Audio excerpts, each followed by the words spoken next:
Meus irmãos, com alegria, eu desejo cumprimentá-los com a paz do Senhor.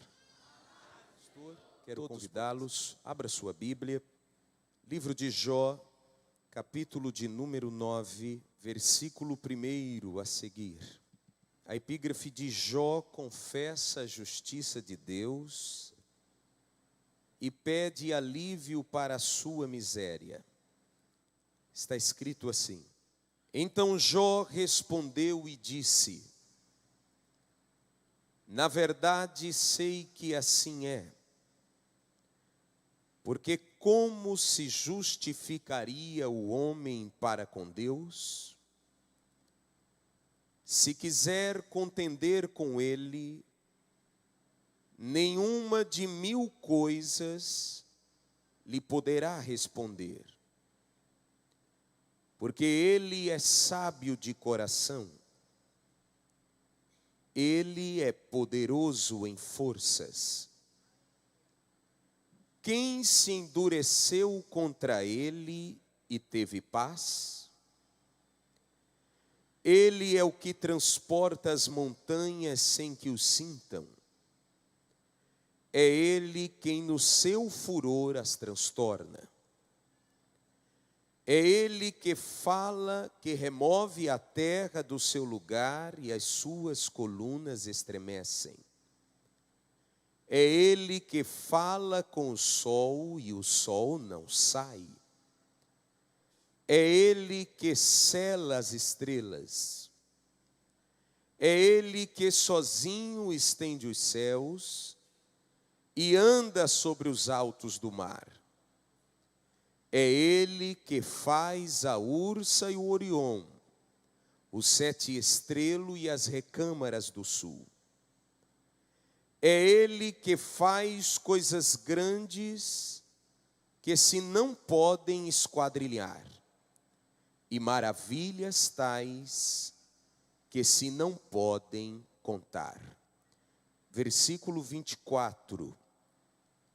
A terra é entregue às mãos do ímpio. Deus cobre o rosto dos juízes, pois se não for ele, então quem é? Repito, a terra é entregue às mãos do ímpio. Deus cobre o rosto dos juízes. Se não for ele, então quem é? Amém. Meus irmãos, diante desse texto, ou por que não dizer diante deste livro, tão clássico, tão conhecido por todos nós, uma das grandes indagações que as pessoas fazem a Deus, justamente baseado neste livro, é sobre a razão dele permitir o sofrimento na vida das pessoas. E tendo por base a história desse patriarca, levanta-se então algumas questões relacionando Deus ao sofrimento. A primeira questão é: se Deus é onipotente, por que ele não interfere no sofrimento alheio? Por que Deus não interfere no sofrimento humano? Outra questão: se os anjos do Senhor protegem aqueles que o temem, por que Deus não mandou anjos para proteger a Jó? Outra questão: se Deus revela aos seus servos tudo o que vai acontecer antes que aconteça, por que Deus não revelou a Jó para que, no mínimo, Jó se preparasse para tudo que ele estava a passar?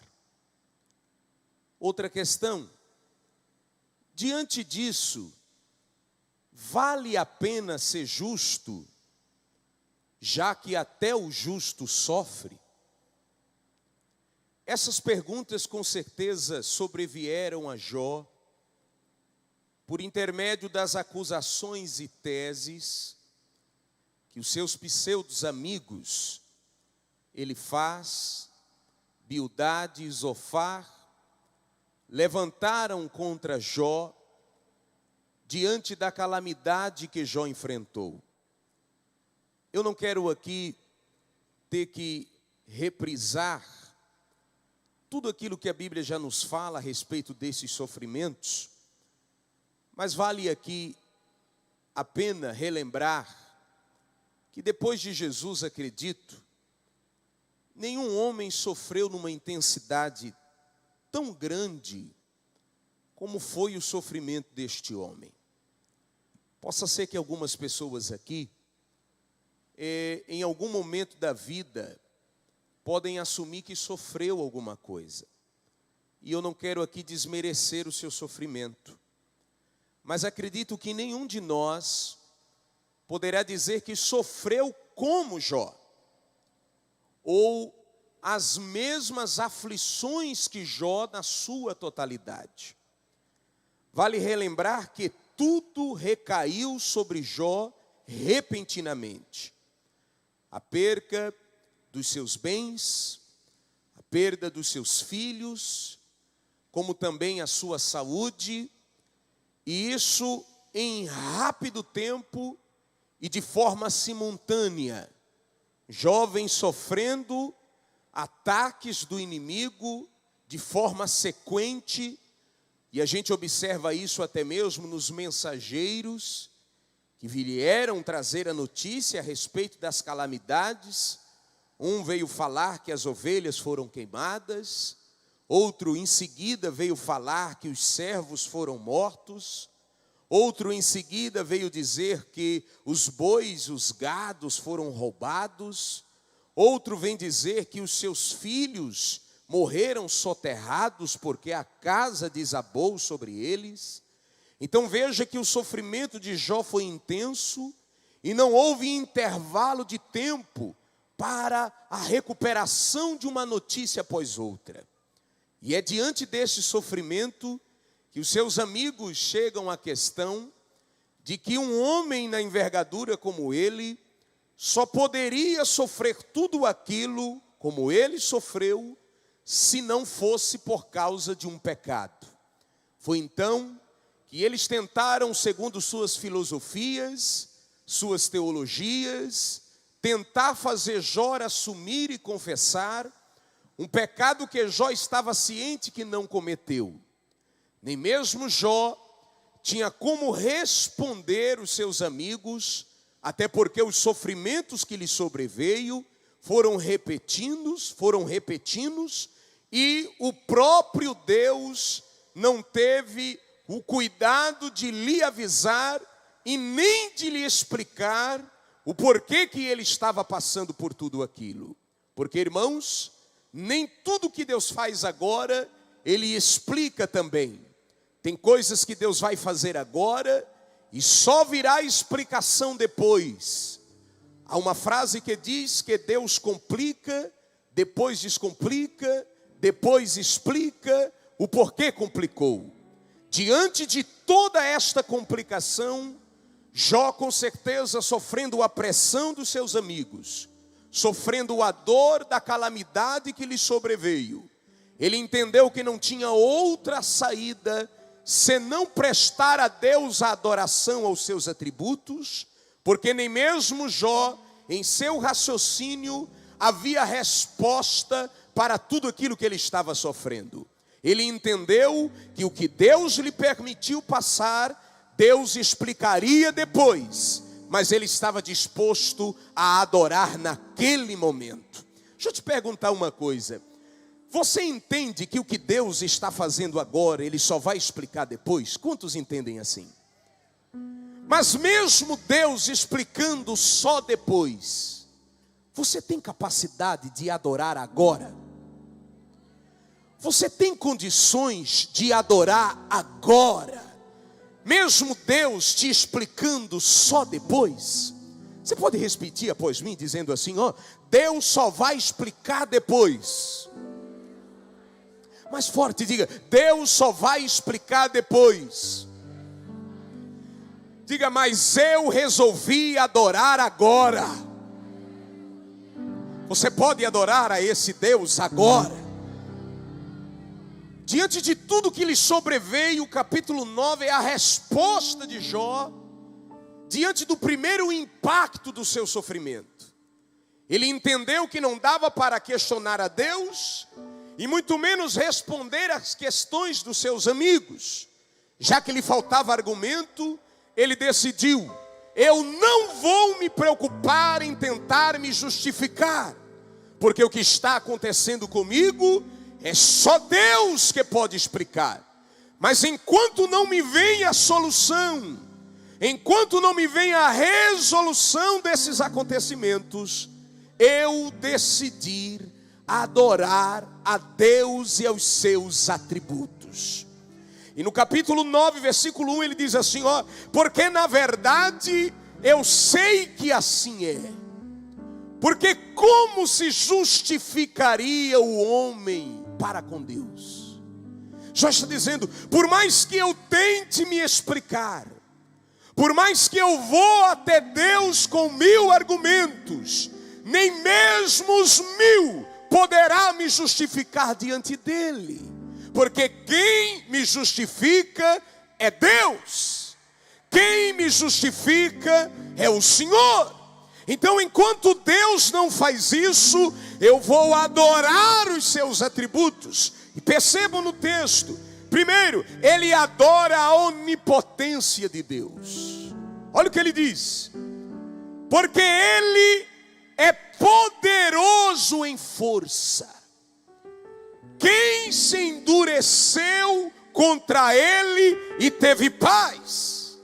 Porque se alguém quiser contender com ele, nenhuma de 1000 coisas lhe poderei responder, porque ele é poderoso em forças. Ele é onipotente. Ele é detentor de todo o poder. O Deus que nós adoramos aqui, Ele não é só poderoso, Ele não só tem poder, Ele é o Todo-Poderoso, Ele é o detentor de todo o poder. Você pode adorar esse Deus Todo-Poderoso? Ele diz assim, esse Deus é tão poderoso que Ele transporta as montanhas sem que ninguém sinta. Que Deus é esse? Que Deus é esse que transporta as montanhas sem que ninguém sinta? Irmãos, a geologia, a matéria que estuda as rochas, montanhas e pedras, os fundamentos e alicerces da terra, diz que é impossível remover uma rocha de um lugar ou de um fundamento para outro lugar sem que os seus alicerces sinta o tremor. Nem por explosão e nem por implosão é impossível remover uma montanha sem que os fundamentos da terra sinta isso. Só que Jó está dizendo, o meu Deus é tão poderoso que Ele remove montanhas sem que os sintam. Aqui cai por terra a tese do da glória por sentir. Eu não preciso sentir para crer. No silêncio, na calmaria e nesse nosso estilo de culto, parece que nada está acontecendo. Deus não precisa vir com trovões, Deus não precisa remover lugares, Deus não precisa te chacoalhar para que você creia que Ele está nesse culto, que Ele está nesta palavra e que Ele está atento ao serviço que nós estamos prestando a Deus. Porque Porque sem você sentir, Deus está movendo montanhas de lugar, sem que ninguém sinta. Esse é o Deus poderoso que Jó está adorando. Ele continua dizendo: Ele é o que remove a terra do seu lugar e as suas colunas estremecem. Irmão, quando Deus quer, Ele move sem que ninguém sinta. Porque tem milagres que Deus fará na surdina. Tem milagres que Deus fará no silêncio. Isso aí é Deus quem decide se vai alarmar ou não. Mas tem outros que Ele remove as colunas do lugar e faz a terra estremecer. Vai tremer tudo lá, você crê? Haverá um tremor de Deus diante de tudo que Ele está fazendo. Alguém saberá que o Deus que você serve é um Deus vivo, é um Deus em movimento, que tem boca e fala, tem olho e vê, tem mãos e toca, tem pés e andam. Esse Deus que você serve é um Deus que quando chega, faz com que alguém sinta que Ele chegou. Ele continua dizendo: esse Deus é tão poderoso que Ele fala com o sol e o sol não sai. O nosso Deus fala com quem, irmãos? Com quem, irmãos? Com o sol. Eu só posso dizer uma coisa: não existe nada e nem ninguém inacessível a Deus. Deus entra onde quer e fala com quem quer. Nós humanos precisamos respeitar hierarquias. O próprio Deus fundamentou isso. E dependendo da posição em que você se encontra, certamente alguém que é superior a você se tornará em algum momento inacessível. Os grandes homens do mundo são inacessíveis para muitas pessoas. Vai existir pessoas que possivelmente você nunca vai conseguir se aproximar dela.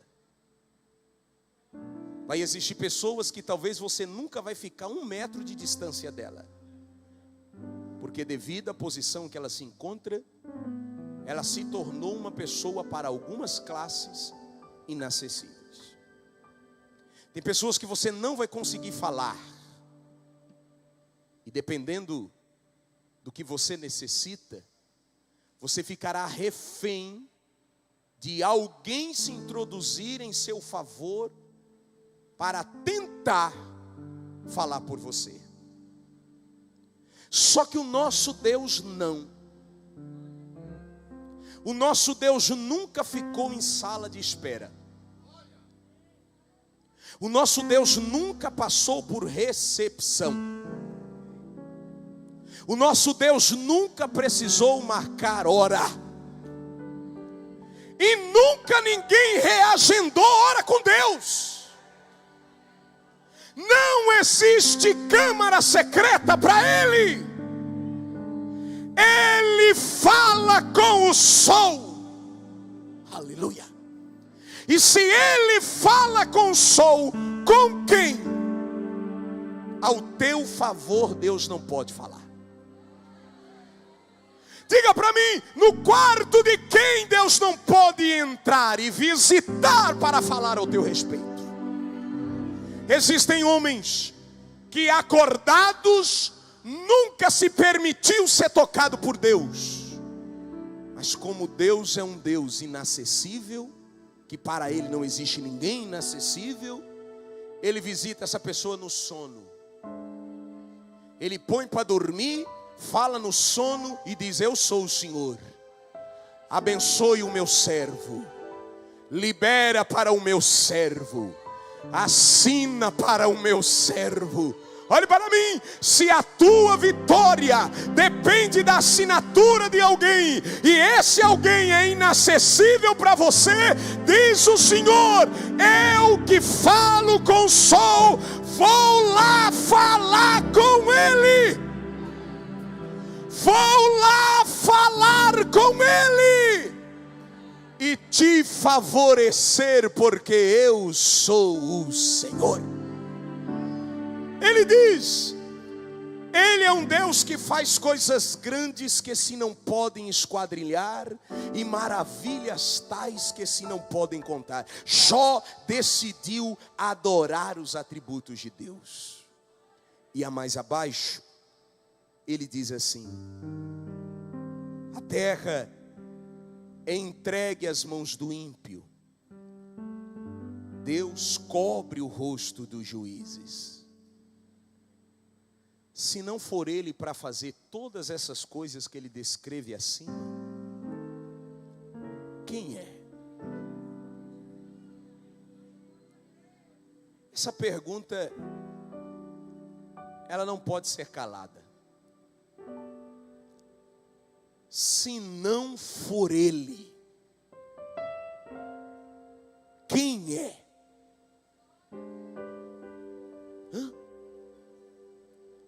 Se não for ele, quem é?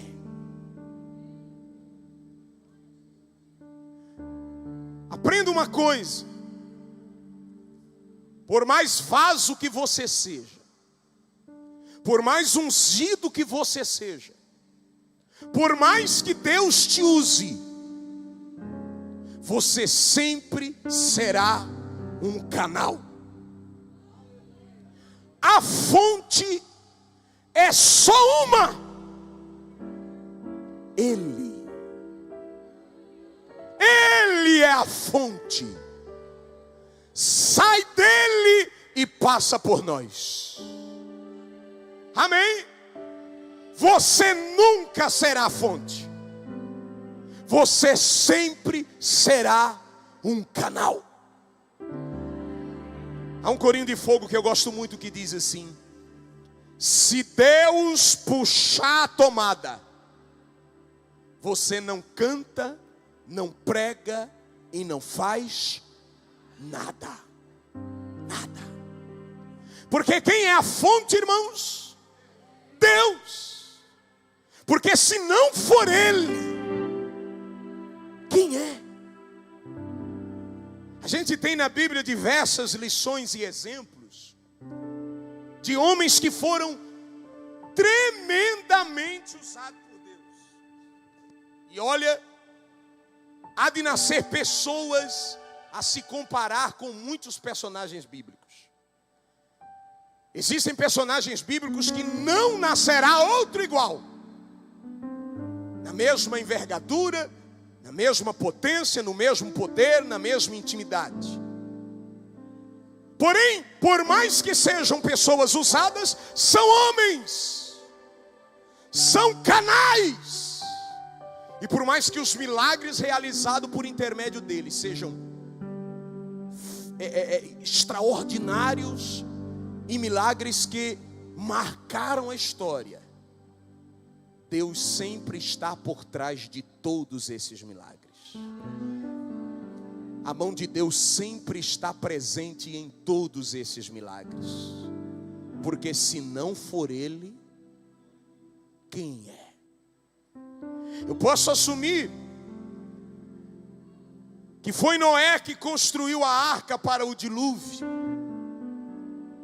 mas eu não posso negar que quem colocou a arca em movimento foi quem, irmão? Foi Deus. Eu posso assumir que foi Abraão que levou Isaque para o Moriá, mas eu não posso negar que quem proveu o cordeiro para o holocausto foi Deus.